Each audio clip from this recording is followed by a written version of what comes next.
Kapitulli 4. Kur Jezu i mori vesh se farisejt kishin dëgjuar se ai po bënte më shumë dishepuj se Gjoni, dhe se po pagëzonte, ndonse nuk pagëzonte Jezu i vet, por dishepujt e tij, la Juden dhe shkoi përsëri në Galile. Për të arritur atje i duhet kalonte nëpër Samari. Kështu mbërriti në një qytet të Samaris që quhej Sihar, pranarës që Jakobi i kishte dhënë Jozefit, birit të tij. Atje ndodhej pusi i Jakobit. Jezu i lodhur nga rruga, u ul te pusi. Ora ishte rreth 12 e drekës. Ndërkohë që dishepujt kishin shkuar në qytet për të blerë ushqime, një grua nga Samaria erdhi për të mbushur ujë. Jezu i tha: "Më jep të pi." Gruaja samaritane i tha: "Ti që je jude, si kërkon të pish ujë nga unë që jam grua samaritane?" Dihet se judejt nuk shoqërohen me samaritanët. Jezu u përgjigj: "Sikur ta njihje dhuratën e Perëndis dhe atë që po të kërkon për të pirë, atëherë ti do të kërkoje prej tij, dhe ai do të jepte ujë të gjallë." Gruaja i tha: "Zotëri, ti nuk e kovë dhe pusi është i thellë. Ku do ta gjesh ujin e gjallë? Mos je ti më i madh se Jakobi, ati ynë që na e dha këtë pus. Ai vet ka pirë prej këtij pusi, bashkë me të bijtë dhe me baktit." Jezu u përgjigj: "Kushdo që pi nga ky ujë do të ketë etje përsëri. Por ai që do të pi nga uji që do t'i jap unë, nuk do të ketë kurrë më etje. Uji që unë do t'i jap do të bëhet brenda tij burim për jetën e amshuar." Gruaja i tha: "Zotëri, jep ma këtë ujë, që të mos kem më etje dhe të mos vi më këtu për të mbushur ujë." Jezu i tha: "Shko, thirr burrin tënd dhe ktheu këtu." Gruaja ju përgjigj: "Nuk kam burr." Jezu i tha: "Mirë e the, nuk ke burr, sepse ke pasur 5 burra, dhe ky që ke tani nuk është burri yt. Këtu ke thënë të vërtetën." Gruaja i tha: "Zotëri, po shoh se je profet. Etrit tanë samaritane kanë adhuruar Perëndinë në këtë mal, ndërsa ju judejt thoni se vendi ku duhet adhuruar Perëndia është në Jeruzalem." Atëherë Jezu i tha: "Më beso, grua, se po vjen koha kur nuk do të adhuroni Atin as në këtë mal, as në Jeruzalem. Ju adhuroni atë që nuk e njihni. Ne adhurojmë atë që njohim, sepse shpëtimi vjen nga judejt. Po vjen koha e tashmë ka ardhur, kur adhuruesit e vërtet do të adhurojnë Perëndinë në shpirt dhe në të vërtet, sepse të tillë janë adhuruesit që kërkon Ati.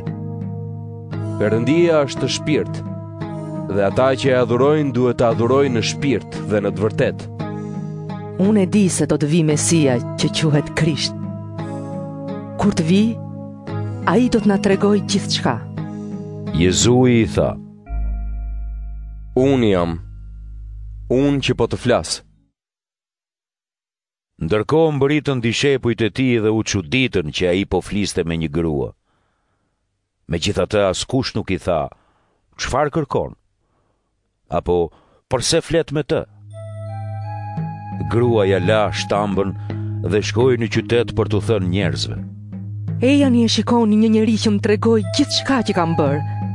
Të jetë valla i Krishti?" Atëherë ata dolën nga qyteti dhe shkuan te Jezu.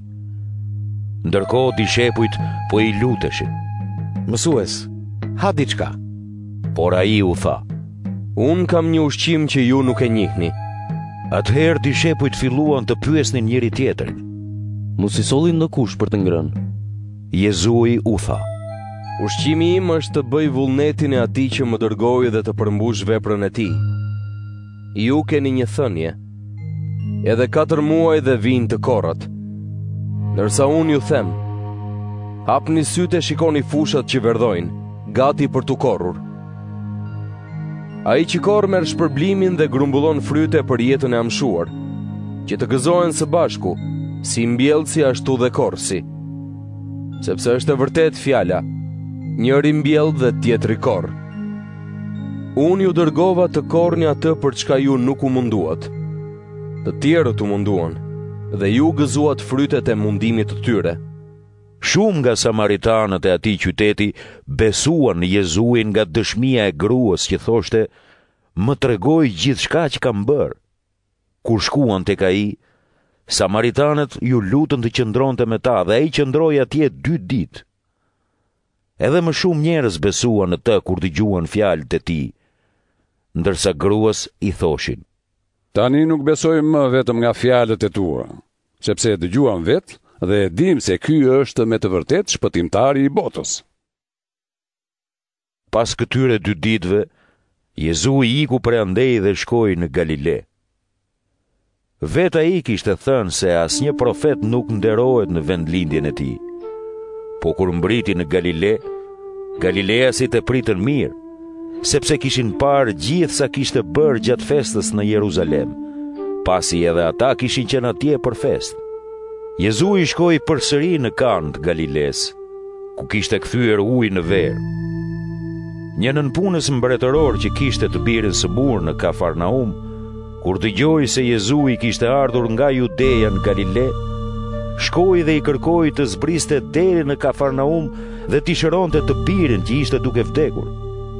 Atëherë Jezu i tha: "Ju nuk besoni nëse nuk shikoni mrekulli dhe shenja." Në punë si i tha: "Zotëri, eja përpara se të më vdes fëmia." Jezu i tha: "Shko në shtëpi, yt bir do të jetoj." Ai u besoi fjalëve të Jezuit dhe shkoi.